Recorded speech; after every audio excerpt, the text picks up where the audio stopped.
भेरा के सस्ते रमजान बाजार में शहरी हुकूमती इंतजामात से खुश नजर आ रहे हैं। म्यारी अशिया की फ्राहमी को यकीनी बनाने का मुतालिबा किया गया। मजीद जान लेते हैं नुमाइंदा 7 न्यूज़ नवीद जावेद से। जी नवीद, बताइएगा।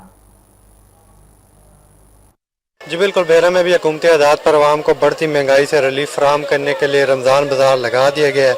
रमज़ान बाज़ार में ख़रीदारी के लिए आने वालों का रश नज़र आ रहा है। शहरियों की जो बड़ी तादाद अशिया पे सब्सिडी का फ़ायदा उठाने रमज़ान बाज़ार पहुँच रही है।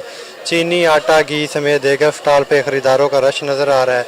रमज़ान बाज़ार भेरा में अगर बात की जाए इंतज़ामात की, तो इंतज़ामिया की जानब से ख़रीदारी के लिए आने वालों के लिए बैठने के इंतजाम किए गए हैं, जबकि सिक्योरिटी के हवाले से भी दाखिली दरवाजे पर पुलिस और सिक्योरिटी एहलकार मौजूद है और वाक थ्रू गेट भी नस्ब किए गए हैं।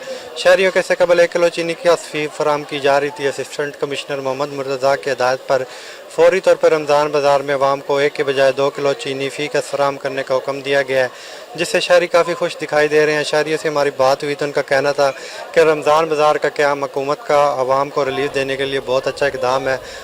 नवीद, बहुत शुक्रिया आपका।